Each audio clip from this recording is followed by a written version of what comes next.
If you're looking for a review on Daiwa's latest Freams reel, or you're here because you heard we were giving one away, you've come to the right place.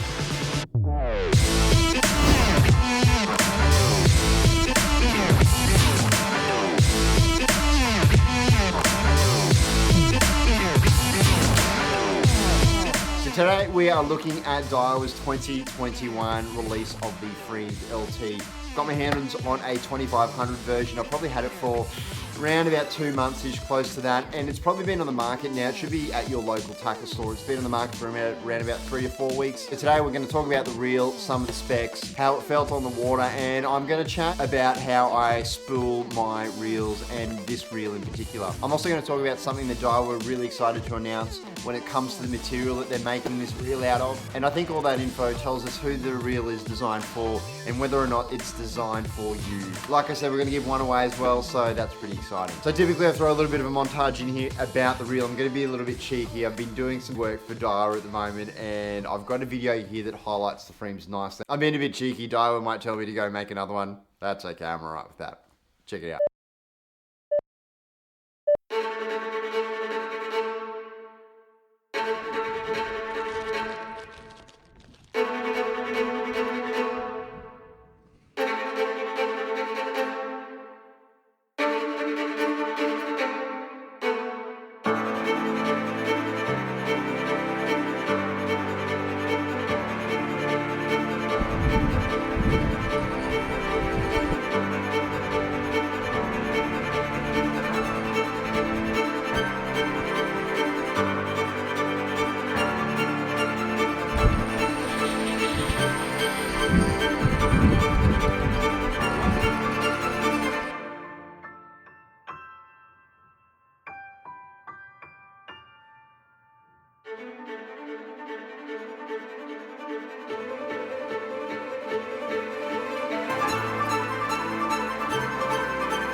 Now, I think it's a really good time to be a fisherman in general. A lot of products, and Daiwa in particular, have been pushing a lot of their high-end tech down. I've mentioned that a couple times, and I guess that's just general evolution when products come out. You know, the latest stuff goes to the top-end gear, and the stuff that was top-end previously moves down in the line. I think that's probably what we're seeing here with the Freams reel in particular. Like I said, it's not just Daiwa, a lot of brands are doing it, but it's a really nice time to be a consumer in the fishing space. I don't know about you guys, but when I first got into the fishing space, I realized the biggest problem we had in Australia was corrosion, and in particular salt water, and how it gets into the parts and the reels in particular and really corrodes or damages the reels over time. If I wind back the clock a few years, that actually led me down the path of choosing my gear, and it was one of my main drivers. I initially bought a Shimano CI4 Plus. I think it's in 1,000 size.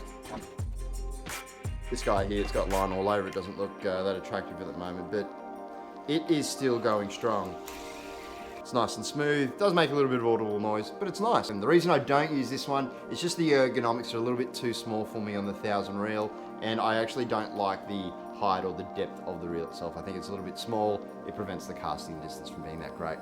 The other reel that I purchased at the same time was the 2012 Daiwa Luvius, and each of these reels had something in particular about it. The CI4 was a composite body material, and the Luvius is made from a high density carbon composite resin material. Those reels in particular boasted some pretty good anti-corrosion properties, and that's why I went with them. Now, when I learnt that Freams are now coming out with a similar family of material in that Luvius, the Zaion composite resin, I was pretty happy and pretty excited about it. It's not the same material though, it's Zaion V. Now, it is a step up from the DS5 material that they had in the previous Freams, and if this is all going over your head, the takeaway point here is that it's a carbon composite body, and the anti-corrosion, anti-salt water properties in this reel are really, really good. After that month's worth or 6 weeks worth of use with no washing of the reel looks really good still. There's no pitting, I've had no issues, and there's no evidence of corrosion anywhere, so I'm really impressed.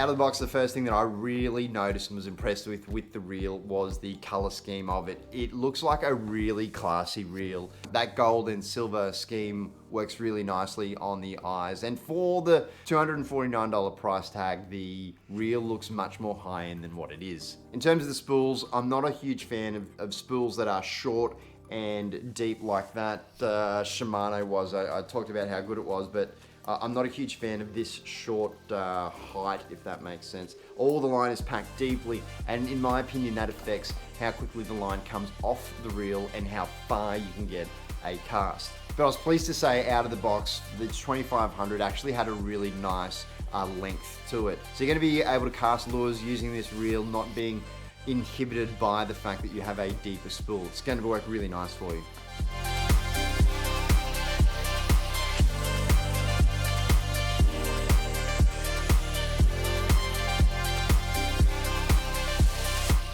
Now, I did mention we're going to talk about how I spool my reels, and I've got a little bit of footage here, but a few ways to spool a reel, and people talk about adding backing to the reel so the braid has got something to grab onto under tension. When line is being pulled off it, you don't want that line rotating around the spool itself whilst you're fighting a fish. I use electrical tape. Now that's one factor. You can see me spooling it here, but I trim the electrical tape down, and I find that that is enough for the line to bite down. The other space, and the reason I don't use backing typically, is because I generally like to underspool my reels. We encounter a lot of things like wind knots, particularly when we overspool reels, and that is one of the big ways that you can mitigate ever getting wind knots. It's to underspool the reel so that you don't have a large amount of line around the top lip of your reel. This is going to get complicated quickly, so we're going to leave that for another video, but for me, the electrical tape around the bottom that I trim up replaces the mono or the fluorocarbon backing, particularly on these lighter, smaller reels where if you add backing, you might actually not be left with enough physical space to put 100 meters of braid on there. So in terms of rods and the pairings that I made with this reel, I did test them out on the majority of my rods that I have. So I went from sizes from 6'4" up to about 7'4", and across a number of different brands. And I've got to say the reel actually balanced quite well with those nicer, longer rods. So the stuff that it was probably 6'10", 6'10" to about 7'4", it fit really quite nicely. I would say that my rods that were about 6'4" and on the lighter side, so they're like the 1 to 3 kilo rods, the reel did become, or the outfit became a little bit tail heavy. I kind of noticed it there, and the balance might have been ever so slightly off, but I found on the majority of rods, it worked really well. Gosh, she's good. Oh, she's good. She's good.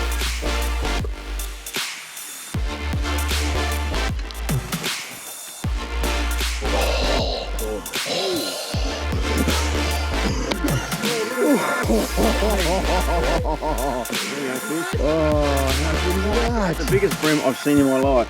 How good is that? Jesus. So if you're here in the reel giveaway and you've just skipped forward to straight here, we are giving away the Freams 2500 LT size, valued at $249. In 1 week today, I'll be going through the comments and randomly selecting somebody that has both liked the video, subscribed to the channel, and that has liked the video, subscribed to the channel, and commented below on what type of fish you would be catching with this reel. No if, buts, or maybes. In a week's time, I'll be sending the reel out to the winner, and I'll post it up on this channel and on social media. So good luck. So let's talk about the important part, this reel on the water and how it performs. The first thing I noticed was the T-handle on the handle itself, the actual thing that your hand sits on. It was nice and it felt good in the hand. It was quite comfortable to use. In my experience, it was actually something really nice and man-like to hold, that I could pump and wind quite comfortably. And if you're pulling a fish out of some snags, or you're in a bit of a battle with a larger fish, the handle fit nicely with the reel.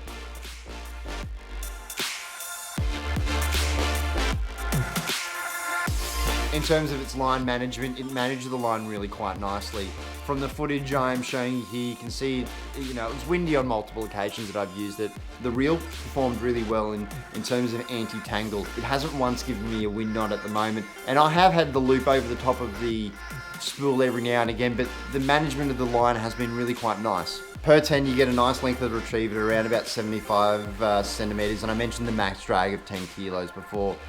I think the reel is going to suit you not only in the open, but in the tight structure also. The 5 ball bearings in the reel make the reel quite smooth, and certainly you do get more ball bearings as you go more expensive, and reels do get smoother, but for what you're getting in terms of a price range, I reckon it's probably all you need, unless you're a tournament guy and you're looking for the high-end stuff. After using the reel for a number of sessions, I do find a sweet spot in the 7.3 size of a Z series in feet range. It's probably my favorite rod, that 7.3 in that actual series of the in feet ranges. So to wrap this up, there are a few impressions that I have on it. The first, in terms of colors and cosmetics, this reel looks really, really nice for the price point that it comes in at. And if you like the look of the things that you're using, I would definitely consider the reel. From a performance point of view, the reel straight out of the box worked really nicely. Drag functioned as advertised. I had no line management issues, and I was able to get a really nice length of cast out of the 2500. I think more importantly, it felt good in the hand though. That handle that I was initially a bit iffy on, I'm not sure if I'm gonna like the T handle, actually ended up being surprisingly comfortable. The 2500 took the whole 150 meter spool that I had it, and usually a 2500 should, so that shouldn't be a surprise to anyone. All in all, I'd have to say for a $250 reel, this reel exceeds expectations. My expectations in particular, I was expecting to be clunky and heavy and a bit gross, and it was none of those things. Anyway, I hope you enjoyed the video. Remember the giveaway, stay safe. I'll see you next time.